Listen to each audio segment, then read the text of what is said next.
So let's keep going there. Sometimes weight. So again, we're talking about what forces show up here. Well, draw your free body diagram, draw all the forces on the free body diagram that would make sense.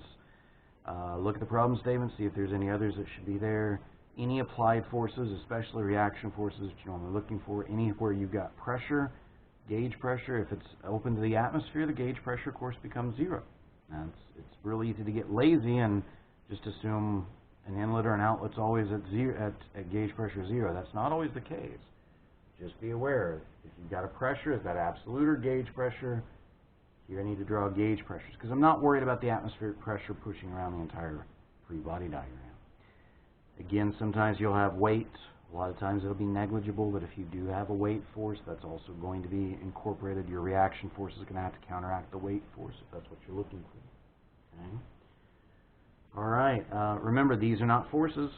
These momentum changes are not forces, so if you draw them on a free body diagram, just make sure you don't add them in this side of the equation. They're already on that side. Okay? Those are the main things. Look at those problems, practice some problems, set the problems up, get it down to where you've got the fundamental equations simplified, and then if you want to check an online resource, a solutions manual or something, that's fine. Do it at that point, but set them up first. Right, set them up first. Make sure you know how to get to a solution before you check to see whether you're on the right path. Basically, be ready to answer those timed questions that I've been asking you guys.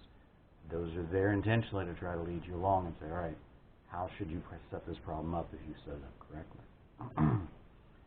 Okay, so that's exam 2, right? Exam 2, again, conservation principles, conservation of mass, energy, momentum.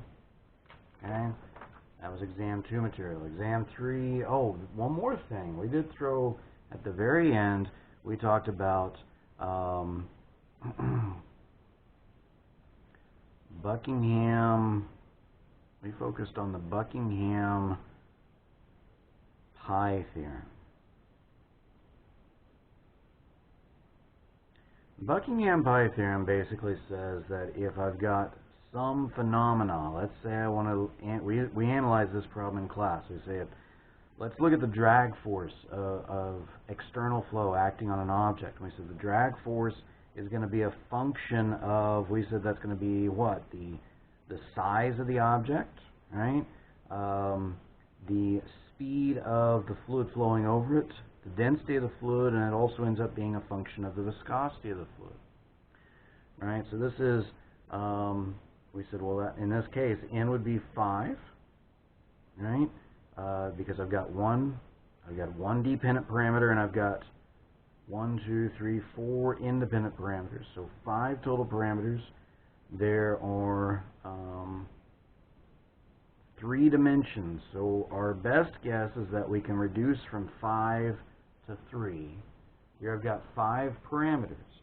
Buckingham PI theorem says you don't necessarily have to worry about 5 parameters. You could reduce this 5 by the number of dimensions present. That's j, or at least that's our first guess at how much we can reduce it. Our first guess at reduction is 3. Okay?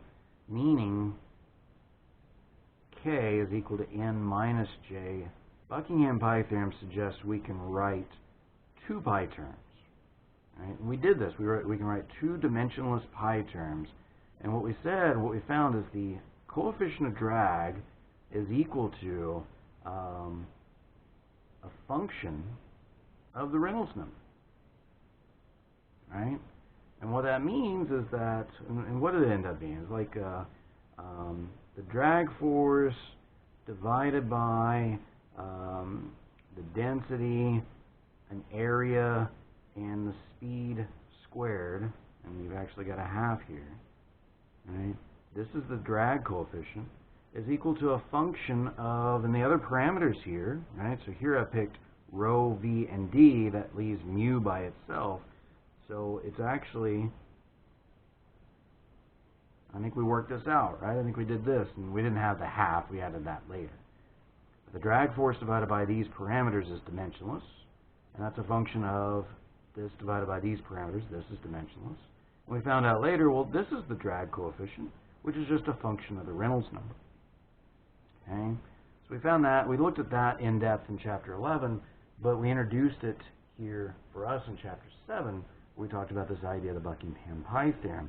We also said that the shear stress applied to a piping surface as fluid flows through that pipe is also a function of the diameter of the pipe, the speed of the flow moving through the pipe, density of the fluid, viscosity of the fluid, and then what we call the roughness of the pipe, this epsilon value. So again, I've got 6 parameters, 3 dimensions. I've got mass, length, and time spread out all throughout here. And that tells us, instead of dealing with 6 parameters, I can reduce that. I can take n, 6, reduced by j, 3. Our best guess at j is 3. That means I can write 3 pi parameters. And what we found is the Darcy friction factor, F, is going to be a function of the Reynolds number, again, mu over rho Vd, or rho Vd over mu, and what we call the relative roughness, epsilon over d. Okay. So we went through the process of going from here, knowing this is a function of these things, going through the process, and then actually writing dimensionless quantities by equating coefficients on a dimension equation.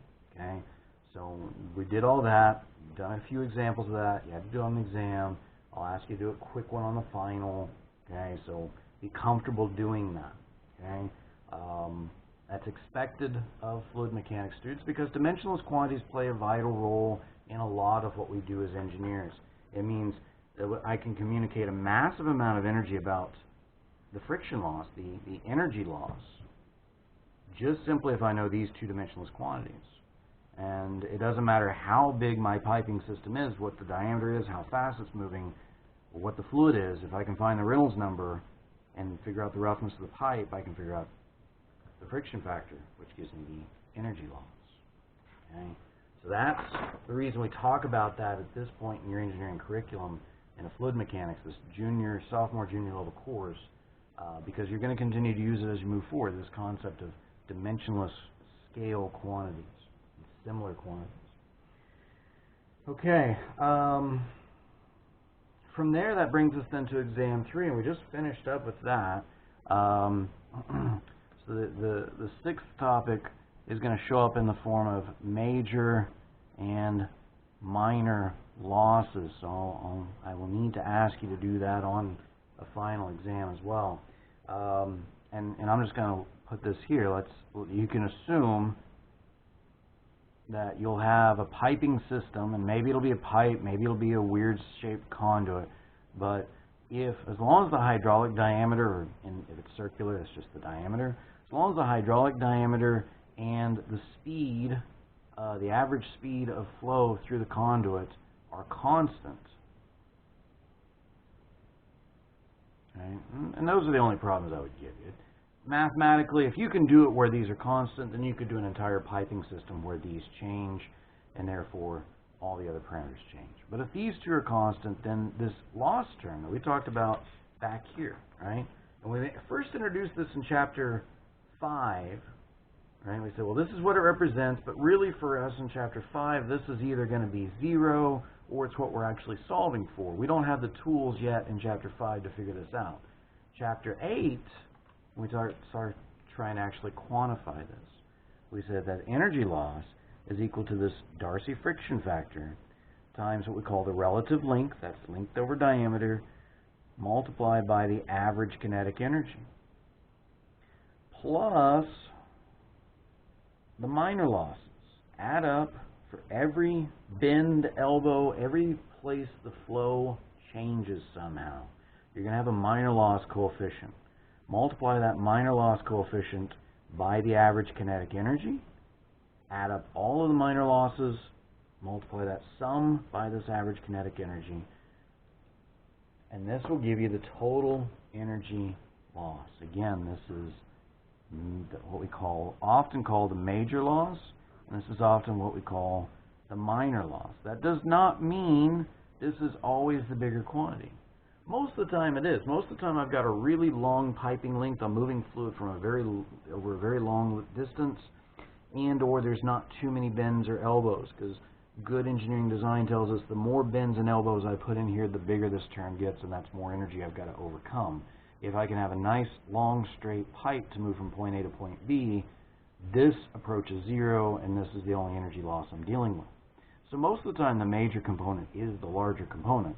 But if I have a really complex piping system, if I've got to get up through a crawl space and back around and up and down, then I could have a bunch of KLs, and this minor component might actually be bigger than the major.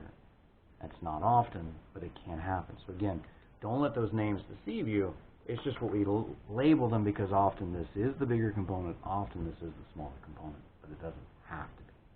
Okay? All right, so how do we find F values? Well, if your Reynolds number is less than or equal to 2300, that is laminar, right? And then F is simply equal to some constant value divided by the Reynolds number. And for circular pipes, K is simply equal to 64. Okay? And we need to know, what does our flow look like, and the only way we can do that is to look at it. Well, if you can't look at it, the next best thing we can do is try to predict it using the Reynolds number. So if I've got a Reynolds number over about 4,000, it's a really good assumption that I'm dealing with turbulent flow, right? Again, I recommend the Smarter Everyday video where he talks about laminar versus turbulent flow. He does a better job explaining that and showing it to you than I probably can, given my resources, so go watch that. You can search that on YouTube and find it very quickly. If you have turbulent flow, okay, so if you have turbulent flow, then this friction factor, you can find one of three ways. You can find through a Moody diagram, right? You can find with a Holland approximation,